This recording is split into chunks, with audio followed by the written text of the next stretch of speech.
Assalamualaikum warahmatullahi wabarakatuh. Perkenalkan, nama saya Dea Syafitri. Di sini saya akan membahas materi tentang penyesuaian diri hilangnya pasangan. Salah satu tugas perkembangan lansia yaitu menyesuaikan diri terhadap hilangnya pasangan hidup. Kehilangan pasangan hidup dapat disebabkan karena perceraian atau karena kematian. Tetapi pada lansia, kehilangan pasangan hidup lebih banyak disebabkan oleh kematian. Pengalaman akan kematian orang terdekat akan menimbulkan trauma dan mempengaruhi perspektif individu terhadap kematian. Seseorang pasti akan mengalami ketakutan dan kesulitan untuk bisa menerima kenyataan bahwa orang yang dicintainya meninggalkan dia. Penyesuaian diri karena hilangnya pasangan antara wanita dan pria tentu saja berbeda.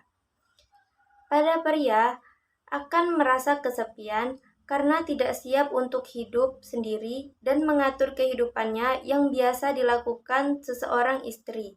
Dan pria harus hidup menyesuaikan diri dengan keluarga anaknya atau kerabat dekat lainnya.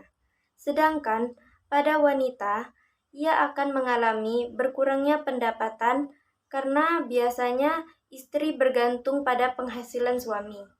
Wanita lebih menyesuaikan diri dengan keluarga dan anaknya apabila harus tinggal bersama karena wanita memiliki sifat keibuan yang tinggi.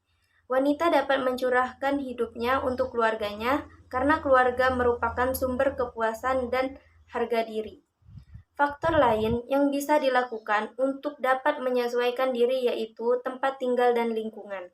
Apabila dalam suatu tempat tinggal dan lingkungan itu bisa membuat dia nyaman dan bahagia, lama-kelamaan ia akan bisa menerima kenyataan yang terjadi dalam kehidupannya, serta tidak akan berlarut-larut dalam kesedihan yang mendalam. Selanjutnya, masalah penyesuaian diri bagi pria. Yang pertama, permasalahan dari aspek fisiologis. Terjadinya perubahan normal pada fisik lansia dipengaruhi oleh faktor kejiwaan, sosial, dan ekonomi.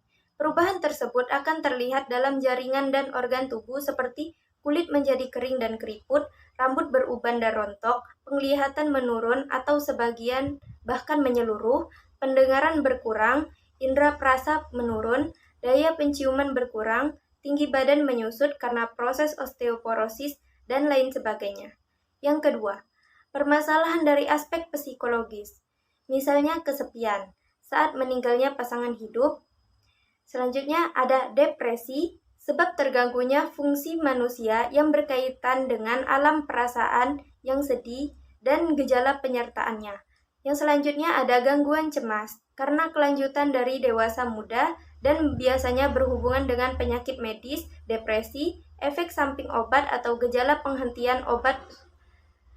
Selanjutnya ada psikosis seperti parafernia yang ditandai dengan sering berprasangka. Yang ketiga, permasalahan dari aspek sosial budaya, yaitu berada di bawah garis kemiskinan. Semakin melemahnya nilai kekerabatan sehingga anggota keluarga yang berusia lanjut kurang diperhatikan, dihargai, dan dihormati.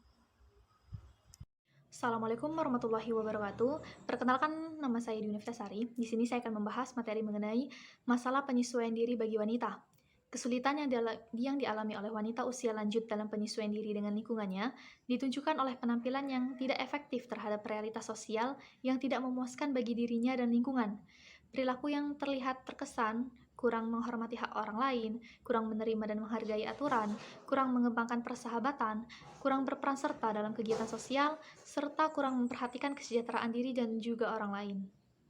Selanjutnya, untuk pernikahan pada usia lansia, menurut Mu'az sendiri, orang yang mencapai usia lanjut sering belum siap untuk menghadapi keadaan-keadaan di masa tuanya sehingga tidak mampu menerimanya dengan tulus.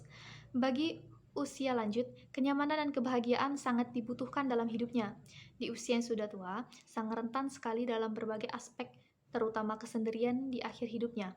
Sejalan dengan kondisi fisik maupun mental di kalangan usia lanjut, maka peran lansia yang berstatus janda ataupun duda menikah lagi. Pernikahan pada lansia sendiri adalah pernikahan yang kedua dalam hidupnya setelah lama mereka berstatus janda ataupun duda karena pasangan hidupnya telah meninggal mendahului mereka. Menikah di usia lanjut sendiri adalah bertujuan untuk menenteramkan jiwa antara kedua belah pihak untuk melengkapi masa tua mereka dengan mendekatkan diri kepada Sang Pencipta, guna untuk beribadah yang lebih sempurna, bukan hanya untuk memuaskan nafsu semata, menemani masa tua mereka dengan penuh ketenangan jiwa maupun keluarga tersebut dengan baik, dan mempersatukan keluarga yang satu dengan yang lainnya agar terjalin tali silaturahmi yang lebih dekat. Perkenalkan, nama saya Miftahul Khairot, dan di materi selanjutnya ini saya akan membahas tentang yang pertama, perbedaan usia dalam pernikahan kembali. Perbedaan usia yang jauh selalu menjadi permasalahan dalam hal budaya. Namun ada juga yang bilang bahwa perbedaan usia tak menjadi masalah selama kedua belah pihak yang jatuh cinta mampu menjaga cinta mereka dengan baik. Pernikahan dengan beda usia yang jauh nampaknya terdengar sebagai sebuah hal yang tak lazim. Ketika pada umumnya pasangan yang menikah dengan jarak umur bulanan atau hitungan tahun, pasangan yang menikah dengan paut umur belasan hingga puluhan tahun ini akan dipandang sebagai hal yang tidak wajar. Pernikahan seperti ini akan lebih rawan dengan sebuah perceraian. Sebuah penelitian dilakukan di Emory University menemukan bahwa pasangan menikah yang memiliki perbedaan usia 1 tahun hanya memiliki resiko perceraian sebesar 3%. Sedangkan mereka yang memiliki perbedaan usia 5 tahun dari pasangannya memiliki resiko perceraian sebesar 18%. Dan perbedaan usia 10 tahun mempunyai resiko sebesar 39%. Jadi ada baiknya jika tak memiliki perbedaan besar dengan pasangan jika ingin menikah. Meski tentu saja tetap ada kesempatan besar mempertahankan sebuah pernikahan itu selama bisa menjalaninya keduanya. Ferauli menjelaskan yang penting itu adalah usia saat memulai pernikahan, supaya pernikahan yang ideal disarankan ketika untuk pasangan sama-sama sudah memasuki di usia dewasa atau mulai dari usia 20 tahun, sehingga cara berpikir dan sikap juga menjadi seseorang dewasa. Selanjutnya yaitu materi yang kedua, masalah penyesuaian diri dalam pernikahan kembali. Setiap pasangan memiliki masalahnya masing-masing dan cara mengatasinya juga berbeda-beda. Ada langkah sederhana yang efektif untuk mengatasi permasalahan paling umum yang dialami oleh para pasangan baik suami maupun istri. Yang pertama itu komunikasi tidak lancar. Itu merupakan salah satu yang dialami oleh banyak pasangan, baik yang baru saja menikah maupun yang sudah lama menikah. Kedua, pembagian tugas. Tuntutan pekerjaan baik di kantor maupun di rumah, mengurus anak dan banyak hal lainnya yang bersangkutan dengan rumah tangga dapat mempengaruhi hubungan Anda dengan pasangan. Kemudian yang ketiga, pertengkaran dan konflik. Sebuah perdebatan, perbedaan dan kesalahpahaman adalah bagian dari rumah tangga. Jika Anda sering bertengkar karena hal yang sama atau berdebat dengan cara yang tidak sehat, dengan melepaskan kebiasaan sering berkomunikasi yang lama dengan hubungan agar hubungan Anda dengan pasangan tetap harmonis. Kemudian yang keempat, ketidaksetiaan dan perselingkuhan. Hal itu merupakan faktor yang kuat yang dapat menyebabkan keretakan sebuah hubungan rumah tangga adalah ketidaksetiaan dan perselingkuhan. Yang hal ini biasanya terjadi sebagai hasil hubungan yang telah lama tidak sehat. Menurut Harlots 2002, penyesuaian diri dalam pernikahan itu meliputi 4 hal. Yang pertama, penyesuaian dengan pasangan, penyesuaian dengan seksual, penyesuaian dengan keuangan, dan penyesuaian dengan keluarga pasangan. Konflik yang tidak segera diatasi dengan baik dapat menimbulkan masalah yang berbahaya bagi sebuah perkawinan dan pernikahan. Itulah materi dari saya ucapkan terima kasih. Assalamualaikum warahmatullahi wabarakatuh. Saya Juwita Ramadhanah.